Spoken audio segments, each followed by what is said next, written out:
बिल्कुल, देखिए जो एक्सपोर्ट प्रमोशन मिशन के तहत सरकार ने ऐलान किया था उसकी दूसरी किस्त मार्केट एक्सेस इनिशिएटिव के बाद अब इंटरेस्ट सबवेंशन स्कीम है जो खासतौर से एमएसएमई एक्सपोर्टर्स के लिए बनाई गई है और इसमें ज्यादातर एमएसएमई एक्सपोर्टर को ही शामिल करने की योजना है। इसका गाइडलाइन अगले हफ्ते आने की पूरी उम्मीद है।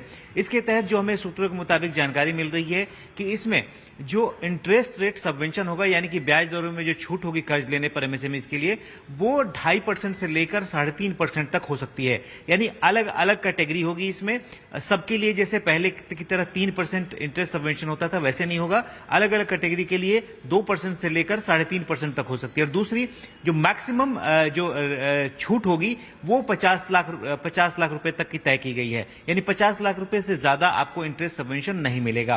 तो ये दो इंपॉर्टेंट चीजें हैं और इसमें अगले हफ्ते इसका गाइडलाइंस जारी हो जाएगा और ये खासतौर से एक्सपोर्ट के लिए काफी एक तरह से इसको सपोर्ट माना जा रहा है क्योंकि एक्सपोर्टर्स इस वक्त जो ग्लोबल हालात हैं उसकी वजह से काफी परेशान है और जाहिर सी बात है जिस तरह से यूएस का इंपैक्ट है या दूसरे देशों का इंपैक्ट है उसकी वजह से जो टैरिफ की दिक्कत हो रही है, भारत के जो प्रोडक्ट हैं वो कॉम्पिटिटिव नहीं हो पा रहे हैं। अगर इस तरह का 2 से 3% का ये इंसेंटिव मिलता है तो लिहाजा जो भारत के प्रोडक्ट हैं, इंडियन मैन्युफैक्चरर्स के प्रोडक्ट हैं, वो काफी कॉम्पिटिटिव हो जाएंगे। जाहिर सी बात है कि ये इंटरेस्ट सबवेंशन स्कीम पिछले साल दिसंबर में डिसकंटिन्यू कर दी गई थी लेकिन दोबारा से एक्सपोर्ट प्रमोशन मिशन के तहत इसे दोबारा से लागू किया जा रहा है।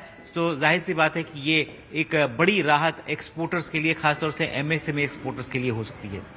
जी बिल्कुल।